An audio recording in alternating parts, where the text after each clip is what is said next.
Hello and welcome in. I'm Miss Kinghorn and we are back here in Falconer, and yeah, this is a little bit of a bonus episode. So this basically carries on straight after last week's, and we're going to start off looking at energy. So I finished off, well, just after I finished recording, I looked at the budget, and not something I really focus on, but we are like £2 million in the red a day. No good. Most of that's going on electricity because I forgot to build one. So we're going to work a little bit on that today and getting some little communities up and running as well. But we're starting off here with the energy. So I realised that basically this whole industrial park over here basically didn't have anything, and it's really like power heavy. So I wanted to build them their own kind of tunnel in here, transformer, so that they can kind of use all of that and not necessarily take it from the other places. And then we're going to actually work on kind of getting in some actual electric infrastructure, or energy infrastructure I should say, getting that in, because at the moment we do not have anything. We have a tiny little dam, but it's not providing it like hardly enough. So yeah, that's where we're starting off with this, and then we're just getting, yeah, as I say, some little communities up and running, but I'll tell you more about those later. So yeah, power lines coming through. I kind of wanted them to kind of crisscross through here. I'm not entirely sure this is accurate as to what they are really like in the UK. I've got to be honest, I have not paid any attention to where electricity comes from. I know we have pylons. We also have light switches, and they work. Other than that, I don't really know too much about the energy system in the UK, other than we are a lot of renewables. But yeah, this is the area here that we're now going to be working on. It's just the other side of this sort of river, and it has got quite a lot of fertile land in here. So I figured this would be a really nice area to do some kind of rural kind of farming sort of villages and bits and pieces around there, very much inclined to where I live in the UK. So that's really the plan. But first of all, we're going to have our first time lapse.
we did quite a lot in that time lapse. So we built in the new cargo train terminal.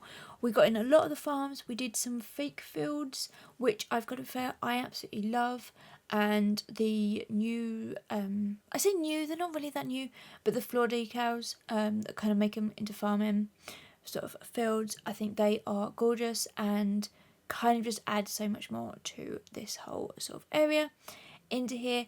And now we're going to kind of build up the little villages around here. Now I didn't want these to be too heavily dense, sort of populated, because in real life they really are not. We do actually get in the new zoning tool, which I've got to be honest, I spent a long time looking for, and was kind of a little bit disappointed in it. Why is it not in the UI on the main page like it used to be? It's like down here, and yeah, it just doesn't, it wasn't really working for me. I don't know why. I also have the Sydney Harbour Bridge. I just thought it would be a little bit easier if it was on the main sort of UI here on the left. That's where I presumed they'd put it. But hey, what do I know? Into there. But we're going to get in these kind of little cul-de-sacs that kind of go to nowhere. For many of them. And yes, I get rid of that stupid one that is on the hill, because that just makes absolutely no sense why you would end up living right at the top there. But anyway, that's just one of those things. These sort of towns grow over time into here. But I kind of actually quite like the fact that it's quite steep, because it feels a little bit more realistic. Some sort of little villages are quite hilly in their sort of where they are sort of placed and things like that, because most of the flat land has kind of gone to farming. So yeah, I kind of like how these are all tucked in. I would have preferred them a little bit denser in terms of like smaller housing and stuff, but we don't really have too much of that, and I didn't want to do like terraced housing everywhere. It just makes it feel a little bit too dense, if you know what I mean. In this game, you can very quickly become quite dense, sort of population wise, and I didn't really want a huge lot of people living here. Some of these villages, like especially where I am, you can maybe have like 200 people. I mean, I know some areas where there's like less than 100 people living in a sort of village, so that's kind of what I was thinking. I don't want a big population. I don't want a lot of kind of like, there's no parks, there's no schools in any of these that we do. I literally get in a like a GP practice hospital clinic thing, a small police station and a fire station. And that's literally to cover like these 3 villages that we're going to do. I am only going to show you one because it does get a little bit repetitive. And I feel like you've seen me place enough houses by now to know what I'm going to kind of do. In the end, talking about houses, we do end up with a mixture of semi-detached and detached houses of different sort of sizes in here. This is the only section really that I hand place houses in, because yeah, it can be a little bit repetitive, and I did not realise exactly how hilly this area was until I saw how much terrain work I had to do for the gardens in here. They are very hilly, but you know, it is what it is, and it might not be a completely realistic, but hey, that's just the way it is in the game. Into here, I do smooth out a lot of this so that it's not quite as bad as what it looks at the moment. But we're going to just shuffle all of these along. These feel like they're quite nice big houses, which maybe for a small little farming village isn't quite so realistic. I feel like you would have lots of smaller kind of like, maybe even possibly like terraced houses in some areas, like really tight in, but they'd be like really, really small. which we don't tend to do small in this game. I'm learning. Small is not something that City Skylines really knows how to do into here. So I'm having to broaden and make things a little bit bigger into there. Now, this actually is like a hill for nothing. It's kind of just a random little pop out. So I end up kind of flattening quite a lot of this down and then sort of smoothing some of it out. Yeah. This map is in places really hilly and really weird. So I feel like I'm going to have to kind of come into quite a few places and just sort of flatten them out before we're building, which would make it easier to do it beforehand. But you know me. If you don't know me before now, I do not do the easy route. I tend to make things way harder than what they really need to be. But anyway, that is here for this little Summerham. I'm presuming that's how you pronounce it. Let me know if that's wrong. All of them are hams. That is a very typical English farming village. Usually ends in a ham. Not because of the meat, but it goes all the way back to, I think, like Vikings or something when they came over. It's like a old way that they used to put in places' names. I don't know. A history, I like it, but it's not necessarily my strong suit in a lot of these sort of quaint little things. But yeah, so I decided to name them all after a ham. These are all real places as well, the same as St. Thomas. So if you do live in any of these tiny little places, give me a wave, hello. And I am not trying to recreate you. I'm just literally on my little map, zooming in or zooming out and poking an area and then zooming in and finding somewhere. That is pretty much how I found these. I think they're actually pretty close together as well. They were all on a map together when I zoom back in. But that is pretty much how I'm naming things. If you have any suggestions, feedback, or anything like that, make sure to leave it in the comments here or also on any of my social media posts as well. Yeah, that's how you can pretty much get in contact with me. If you have ideas, suggestions, feedback, I would love to hear it. If you are loving this series, if you are hating this series, nicely let me know into there. Now, we do obviously have the new packs that have come out since last episode. We didn't really use too much of them. Well, we didn't really use any of them other than the zoning tool in here. Something I really do want to look at is sort of getting some more buses in, like some bus lanes, getting in some more transport. We do have a lot of traffic jams, and I really don't want to focus a whole episode on transport and that, but I feel like it may be coming up, which feels very soon because we are only on episode 5 of this. So yeah, that's something that we may have to deal with at some point, because traffic and traffic jams are quite prevalent at the moment into here. But now we are building in kind of a tiny row of shops. This feels very unrealistic, I've got to be honest, for the UK. And you'll sort of see me at some point, I kind of realise this is not really working. And yeah, right here, where I delete quite a few of them. And we go back to being residential kind of terraced houses in here, which feels a little bit more in keeping. Possibly should have done a few more residentials houses, but you know what it's like in here. And also because I'm on curves again. What is with me and curves? I cannot build anything straight either. So yeah, we have some here, bigger ones, smaller ones, lots of sort of just really nice kind of housing. I actually really love this sort of terraced style in here for the housing, and then just a few more in there, and we get the little ones on the corner here. We do end up having to change out the corner because it just is not working, and it looks very weird. It's like you have to go up at such an angle. But anyway, we get all of that in, and then we kind of build out the kind of surrounding areas, pretty much using the zoning that we have. I do eventually come through and I think lower that down because it just is so unrealistic of a stupid little hill. But you know, it's one of those that I'll do off camera. I feel like pretty much all of this episode should have been. But anyway, into here.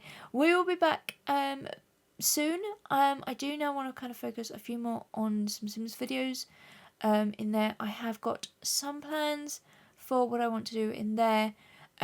So yeah, I'm not necessarily saying we're going to take a hiatus, but it may be another like 2 or 3 weeks before we come back to this game. In the meantime, make sure you subscribe to my channel here, follow me on all social medias, and then obviously I will let you know what we're doing, when we're doing it, how we're doing it. But yeah, the plan I have is maybe 2 or 3 Sims builds, and then we'll be back here. Obviously, this is only bonus content because The Sims decided to break all of its mods. And I am just so done with that game right now that I decided I just could not build with it. I've got 3/4 of one built, and then the game updated with an update that a lot of which we didn't really ask for. But anyway, that is enough for all of you non-Sims players out there. Though I'm not really interested in any of that. Yeah. So, future plans, I do, as I said, want to do a little bit more on transport, whether that is going to be like public transport and things like that. And then I also want to get the port set up. I feel like that's going to be a big one. I don't necessarily think we're quite there yet, but hopefully soon we will be. So looking at kind of doing something along those lines of maybe like some more industry areas, things like that, getting that all set up in there. I feel like that's something that over the next coming weeks we're going to be doing. But for now, stay happy and stay building, everyone. I'll see you again soon. Bye!